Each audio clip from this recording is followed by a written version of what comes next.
Bismillahirrahmanirrahim. Alhamdulillahi rabbil alamin wa bihi nasta'in ala umurid dunya waddin.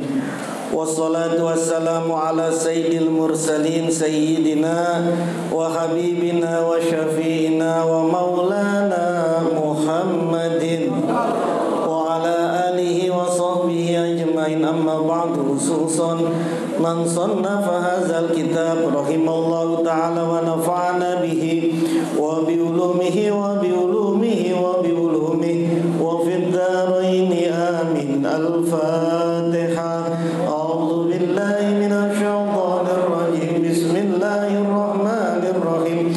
Alhamdulillahi rabbil alamin arrahmanir rahim maliki yaumiddin.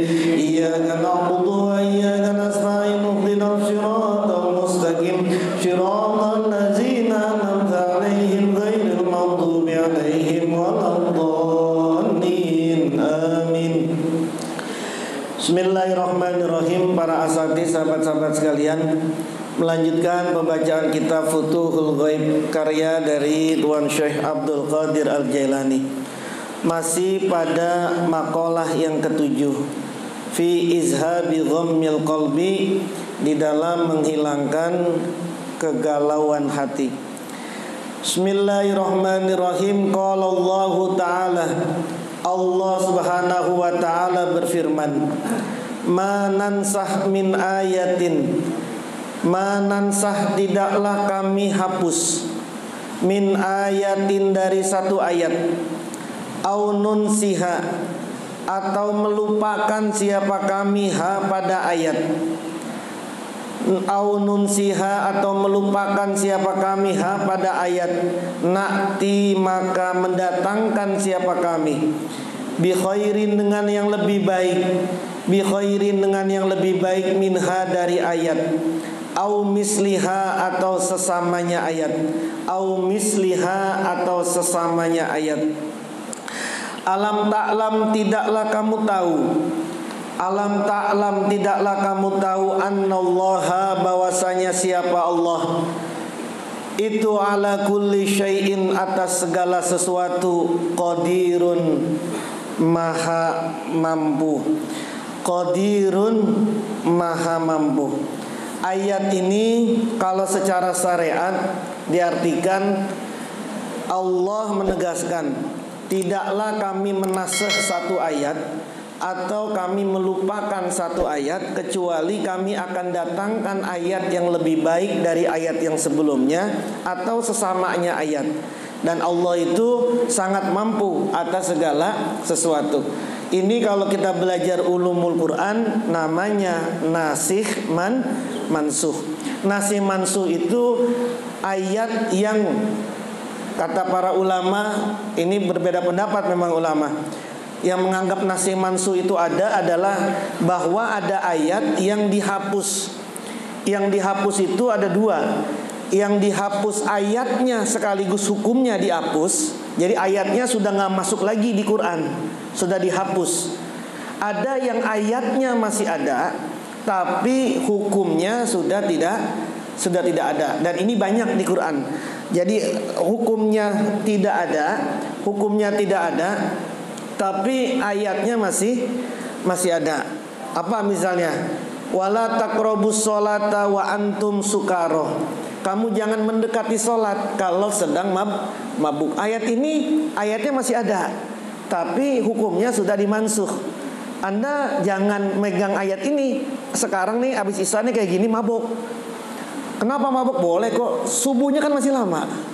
Yang gak boleh kan mabuk kalau lagi dekat sholat. Kalau habis sholat isya mabuk boleh, nanti subuhnya masih lama. Apa dalilnya? Ini dalilnya, wala taqrabus sholata. Ini enggak bisa, ayatnya masih ada, tapi hukumnya sudah dihapus. Banyak keterangan-keterangan tentang nasikh mansuh ini. Nah, dalam konsep tasawuf, Syekh Abdul Qadir Al-Jailani menyatakan, fala tu'jizu, maka jangan menganggap lemah siapa kamu, Allah kepada Allah, Allah Ta'ala kepada Allah Ta'ala, fi kudratihi, di dalam kemampuan Allah. Wala tattahimahu, dan jangan buruk sangka siapa kamu kepada Allah, fi takdirihi, di dalam takdirnya Allah, wa tadbirihi, dan pengaturannya Allah. Wala tasuka, dan jangan ragu-ragu siapa kamu. Wala tasuka, dan jangan ragu-ragu siapa kamu, fi wa'dihi, di dalam janjinya Allah. Ini Allah menasih mansuh, bukan berarti Allah ini lemah. Lah, berarti Allah meralat, merevisi ayatnya yang sebelumnya dong. Berarti itu salah. Berarti Allah lemah. Berarti Allah kan salah. Kalau salah berarti Allah lemah. Enggak. Jangan kamu berpikir Allah menasih mansuh itu adalah Allah lemah di dalam kudratnya. Dan jangan juga buruk sangka. Jangan buruk sangka terhadap takdirnya dan tadbirnya, pengaturannya. Dan kamu jangan ragu-ragu. Nah, ini ditarik oleh Syekh Abdul Qadir. Manusia juga hidupnya kadang ada nasikh mansuh, ada yang dihapus, ada yang dihapus sama Allah. Ketika Allah itu menghapus dirimu, kamu jangan menganggap Allah itu lemah, atau Allah ini atau engkau ini berburuk sangka sama Allah. Apa misalnya? Dulu saya setiap baca Waqiah cepet banget rezeki saya. Tapi sekarang ini udah baca Waqiah mulu, enggak ada rezeki-rezekinya. Dulu saya sering nih cerita begini. Dulu saya kalau ngasih sodako ke orang tua, itu pasti dah. Saya kasih sodako ke orang tua, besok ada aja rezekinya tuh. Jadi dia sodako lagi orang tua. Sekarang saya udah sodako mulu ke orang tua, rezekinya nggak datang. Itu namanya nasikh mansuh. Kamu jangan anggap lemah Allah terhadap kudratnya. Kamu juga jangan berburuk sangka dan juga jangan ragu terhadap wa'dinya. Kenapa? Allah maha mampu. Allah maha mampu untuk melakukan apa saja. Yamhullahu ma yasha'u wa yusbitu wa indahu ummul kitab. Falyakun, maka hendaknya jadi siapa kamu laka padamu, fi rasulillahi, pada Rasulillah, uswatan sebagai contoh, hasanatan yang baik. Kamu hendaklah jadikan baginda Rasul itu uswatan hasanatan, sebuah contoh yang baik. Apa ini contohnya yang dicontohkan, yang diungkapkan oleh Syekh Abdul Qadir tentang uswahnya baginda Nabi? Nusihatil ayatu, nusihat dihapus, al ayatu apa beberapa ayat, wassuwaru dan surah-surah, an-nazilatu yang turun, alaihi atas Nabi, al-ma'mulatu yang dikerjakan, biha dengan surah, biha dengan ayat, al-makruwatu yang dibacakan, fil maharibi di dalam mimbar-mimbar, al-maktubatu yang telah ditulis, fil masohifi di suhuf-suhuf, di lembaran-lembaran, warufiat dan diangkat apa ayat, warufiat dan diangkat apa ayat, wabudilat dan diganti apa ayat, wabudilat dan diganti apa ayat, wa usbita dan ditetapkan, wa usbita dan ditetapkan, goiruha apa selainnya ayat, maka naha pada tempatnya ayat. Kebayang nggak Anda? Nabi udah bilang Allah Subhanahu wa taala berfirman ini. Lalu sebulan kemudian turun ayat yang lain mengatakan ayat yang itu udah dihapus. Kebayang nggak? Bagaimana Nabi itu? Bagaimana Nabi? Lah katanya kemarin tuh ayat, kok sekarang dihapus? Kok direvisi? Gitu ya. DPR aja ngerevisi aja kita kritikin gitu ya. Ini kok mencela-mencela presiden, kemarin mau naikin, sekarang turunin. Di debat lagi nih. Nabi udah bacain itu, ayatnya udah dibacain, udah ditulis, tapi kemudian dinasakh.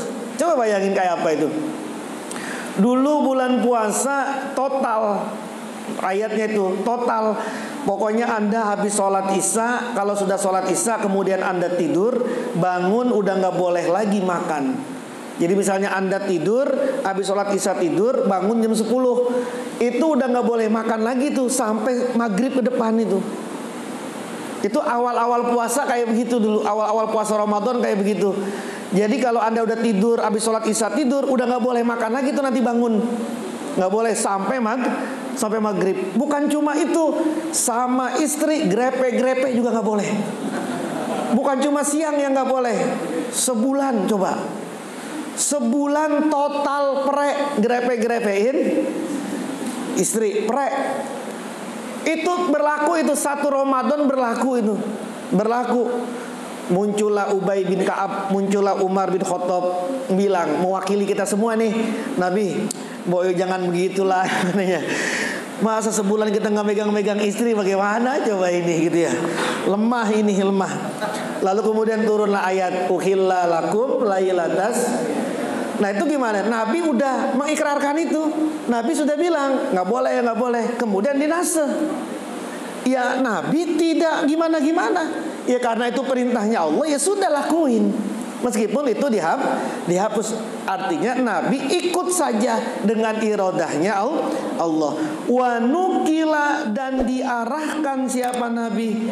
Wa nukila dan diarahkan, dipindahkan atau diarahkan siapa Nabi sallallahu alaihi wasallam ila ghairiha, pada selainnya ayat. Haza utawi ini, haza adapun ini, keterangan tadi ini bahwa ayat Quran, surah Quran dinaseh, padahal ayat itu sudah dibacakan, hukumnya sudah ditetapkan, tapi kemudian dihapus. Ini semua fi zohiris syar'i, di dalam pandangan zohirnya syariat. Kalau secara zohir seperti itu. Wa amma fil batini, dan adapun di dalam batin, adapun di dalam pandangan yang batin. Kalau tadi zohir, sekarang pandangan batinnya. Wal ilmi, dan ilmu, wal hali, dan hal, keadaan spiritual, wal hali, dan keadaan spiritual, fima, pada sesuatu, bainahu, diantara Nabi, wa bainallahi, dan diantara Allah. Fakana, maka ada siapa Nabi itu, yaqulu, bersabda siapa Nabi. Apa pandangan batinnya bagaimana? Kata Tuan Syekh, pandangan batinnya bagaimana? Kalau pandangan zohirnya kan tadi tuh, ayat sudah diucapkan tapi kemudian dihapus. Pandangan batinnya apa? Pandangan batinnya adalah seperti yang disabdakan oleh baginda Nabi. Innahu, sesungguhnya sa'an, la yughanu, niscaya diliputi siapa Nabi. La yughanu, niscaya diliputi. La yughanu, niscaya diliputi, ala qalbi, atas hatiku. Nabi pernah bersabda, sesungguhnya hatiku pernah diliputi kelalaian. Nabi nih, hatiku pernah diliputi kelalaian. Yang biasanya Nabi ini rajin malam misalnya, terus kemudian Nabi diliputi hatinya ini dengan kelalaian. Yang biasanya Nabi ini fokus, tapi kemudian Nabi hilang fokusnya, lalai. Lalainya Nabi, ingatnya kita, jangan disamain ini ya. Nah, fa astaghfirullah, kemudian aku memohon ampun Allah, kepada Allah, fi kulli yaumin, pada setiap hari, sab'ina marratin, 70 kali. Ketika hatiku, kata Nabi, ketika hatiku diliputi oleh kelalaian, maka aku memohonkan ampun kepada Allah setiap hari 70 kali. Waruya, ya yang pertama itu dihapus. Waruya, yang dan diriwayatkan dalam riwayat yang lain, mi'ata marrotin, 100 kali. Nabi bersabda, hatiku pernah diliputi kelalaian, kemudian aku menggantinya, kemudian aku membaca istighfar, memohon kepada Allah setiap hari 70 kali. Dalam sebuah riwayat 100 kali. Wa kana sallallahu alaihi wa ala alihi wasallam, dan ada siapa Nabi sallallahu alaihi wasallam, yunqalu, dipindahkan, yunqalu, dipindahkan, min halatin, dari satu keadaan spiritual, ila ukhra, kepada keadaan yang lain. Nabi ini sedang menafsirkan hadis Nabi nih. Nabi dipindahkan dari satu spiritual, dari satu kondisi hati, dari satu kondisi spiritual ke kondisi spiritual yang lain. Wa yasiru, dan memperjalankan siapa Allah, bihi, dengan Nabi, fi manazilil qurbi, di tempat-tempat terdekat, fi manazilil qurbi, di tempat-tempat terdekat, wa mayadinil ghaibi, dan ruang-ruang kegaiban, wa mayadil ghaibi, dan ruang-ruang kegaiban, wa yughayyiru, dan merubah siapa Nabi, wa yughayyiru, dan merubah siapa Allah, wa yughayyiru, dan merubah siapa Allah alaihi, atas Nabi, hilul anwari, hil al anwari, pakaian cahaya-cahaya, hil al anwari, pakaian cahaya-cahaya.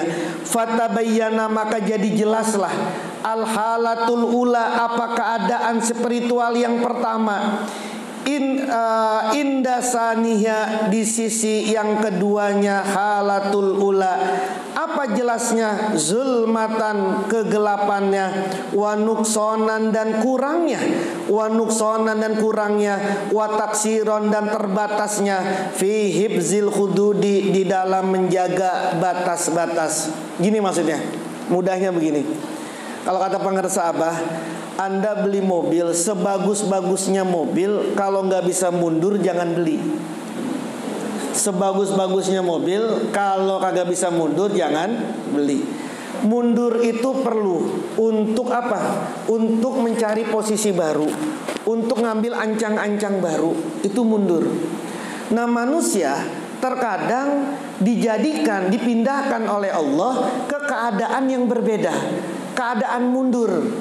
Keadaan mundur, baik mundur spiritualnya, hatinya, yang dulunya ini rajin zikirnya misalnya sehari 1000, semalaman 1000, lalu tiba-tiba hatinya berubah, yang tadinya 1000 jadi mundur 500. Anda jangan gelisah, jangan seperti apa.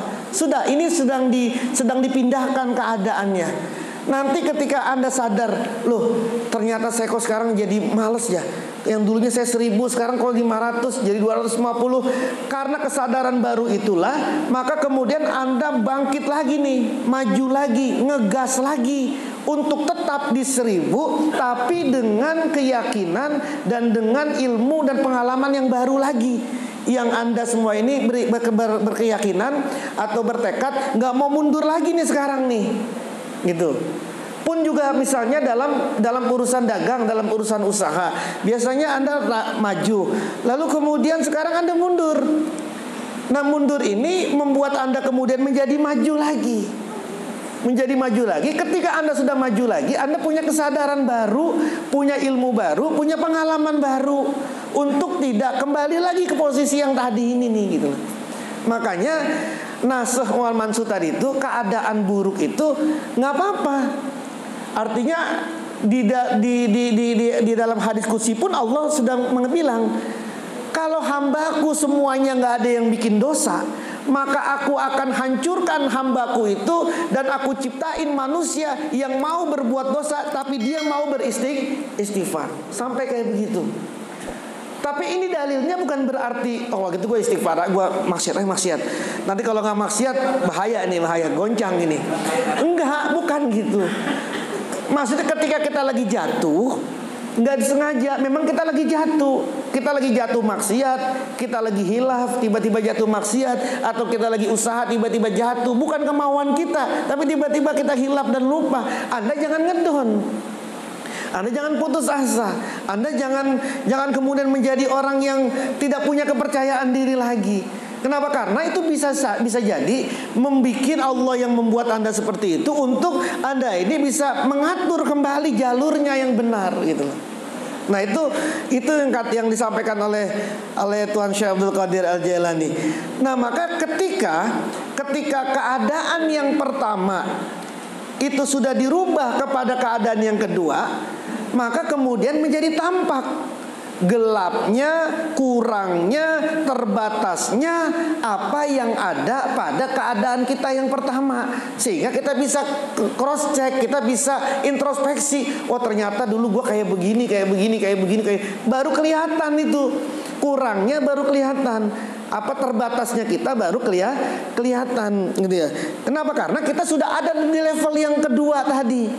Kalau kita sudah ada di level yang kedua, maka di level yang ke-1 tadi ini, kita ada di tingkat 1. Yang kita anggap tingkat 1 ini ternyata ini segalanya udah bagus banget. Tapi ketika kita naik ke level yang kedua, maka tingkat yang 1 ini menjadi sesuatu yang kurang. Begitu aja. Oh ternyata itu mah bukan apa-apa. Oh ternyata terlihat semua itu. Terlihat baik, terlihat sesuatu yang buruknya, yang biasanya, yang terbatasnya, ataupun yang lainnya. Kenapa? Karena kita sudah ada di satu tingkat di atasnya gitu. Contoh misalnya gini, Anda dulu nggak punya motor, terus motor sesuatu yang mewah nggak buat Anda? Mewah, terbelilah Mio. Ketika punya Mio, terus kemudian Anda anggap Mio itu segalanya Mio. Tapi ternyata Anda dikasih lagi NMAX. Ngelihat Mio tinggi apa biasa aja? Biasa aja. Nanti beli NMAX. Ketika beli NMAX naik lagi tuh. Apa tuh yang paling tinggi lagi tuh? NMAX kelihatan tinggi apa enggak? Biasa aja. Lalu kemudian Anda apa? Beli mobil Avanza. Lalu kemudian Anda beli Innova. Avanzanya kelihatan biasa apa gimana? Biasa. Tapi kan ketika Anda baru beli Avanza kan segalanya adalah Avanza. Tidak ada lain yang mewah kecuali Avanza. Tapi ketika Anda sudah naik ke atas, Avanza menjadi biasa aja. Tapi nggak berlaku sama istri nih. Wah dulu istri gue segalanya. Kok sekarang istri gue kok nggak segalanya gitu. Nggak ada berlaku. Begitupun dulu kita ibadah, pahala itu segala-galanya. Pokoknya ibadah harus pahala. Ibadah itu segala-galanya adalah pahala. Kalau nggak ada pahalanya nggak mau. Ketika sudah naik ke atas, di atas pahala, yaitu kenikmatan al-unsu, sebuah kenyamanan di atasnya pahala, maka kemudian kita ngeliat pahala itu sesuatu yang biasa saja gitu. Lalu kemudian melihat alam yang di atasnya, sampai kemudian kita melihat Allah secara basyirah, maka tidak ada yang lebih indah daripada Allah itu sendiri.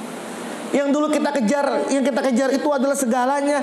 Tapi karena kita sudah ada di tingkat yang lebih atas, maka segalanya itu menjadi tidak ada. Baru terlihat. Kenapa? Karena kita sudah ada di halah, sudah ada di keadaan yang kedua. Nah, kata Tuan Syekh, Anda mau naik ke keadaan kedua, Anda mau naik ke tingkat yang kedua, terkadang harus dimundurin dulu.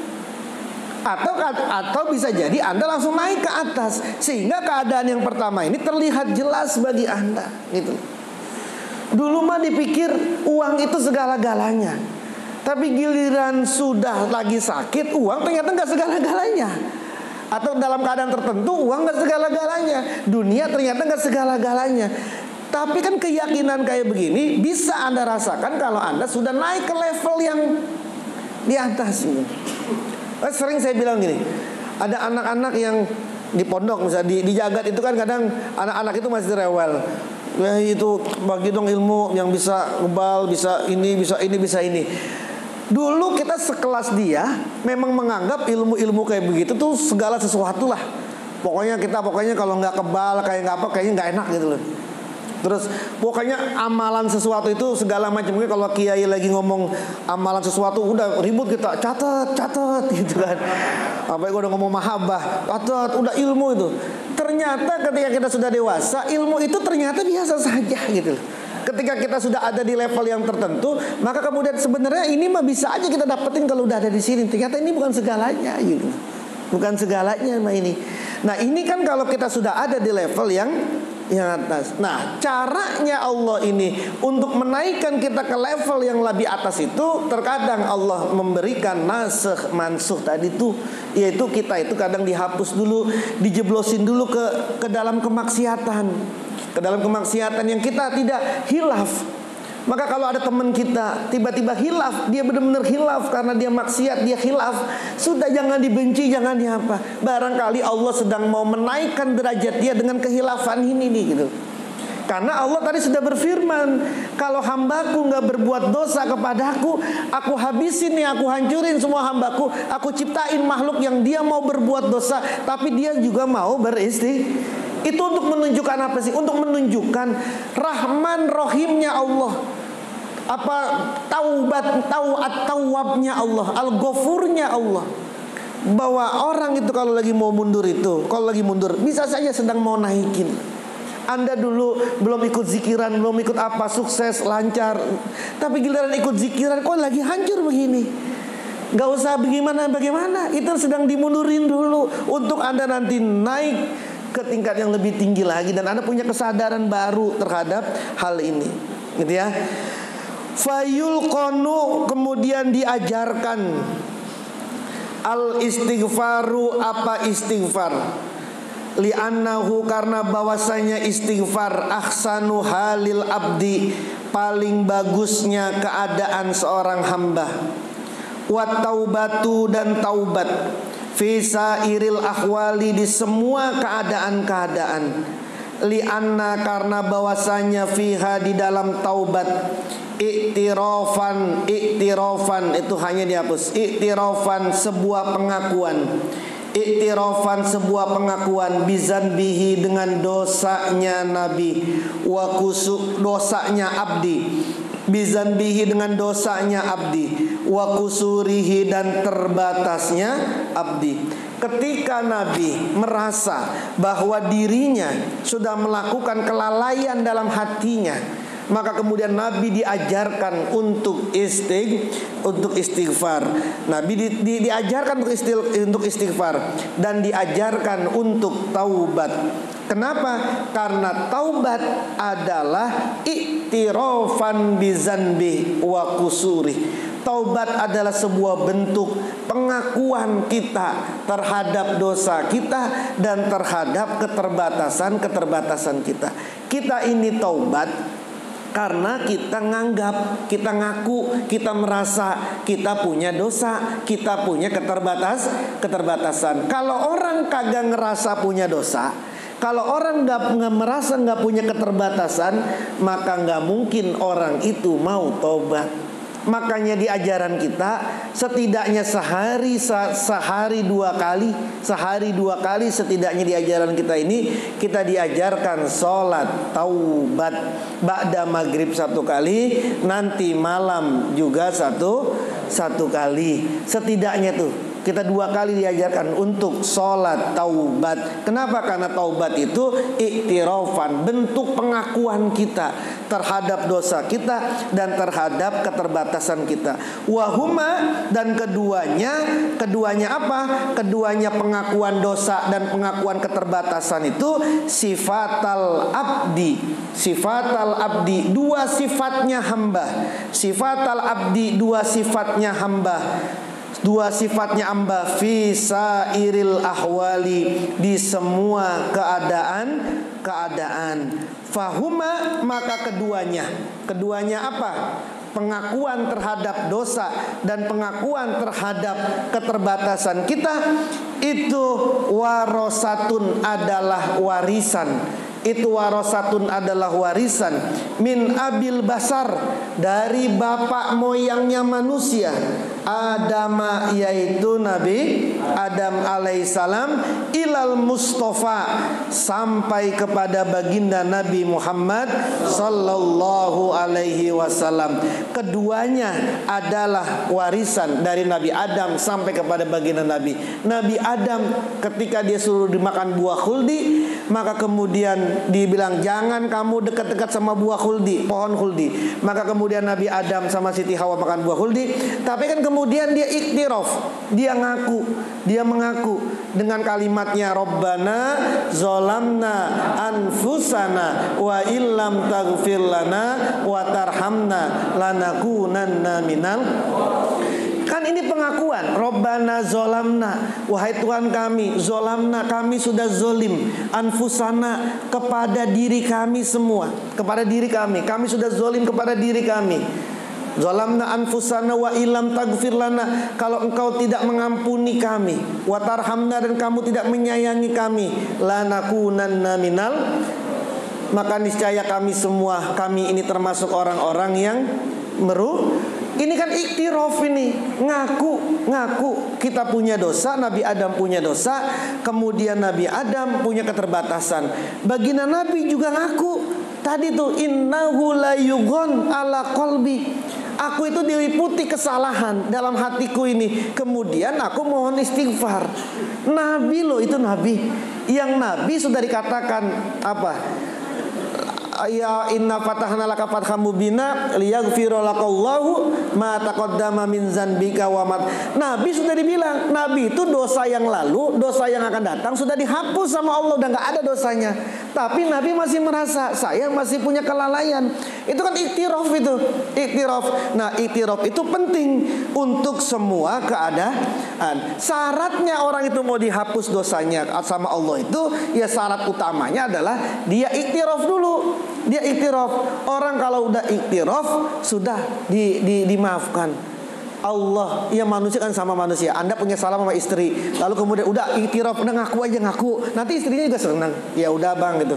Soal istri juga begitu, istri punya salah, udah istrinya ngaku aja, mam. Udah bang iktiraf, emang saya punya salah bang, emang saya salah. Coba Anda dibilang kayak gitu, Anda lagi marah-marah, kemudian istri Anda bilang, udah bang, emang saya yang salah bang, terus saya emang berbuat salah. Sekarang abang mau apa? Kita mau bagaimana? Mau ngopi dulu apa mau langsung di kasur bang? Gitu kan langsung nuntuk kan hati Anda. Itu namanya apa? Iktiraf. Wallahu a'lam.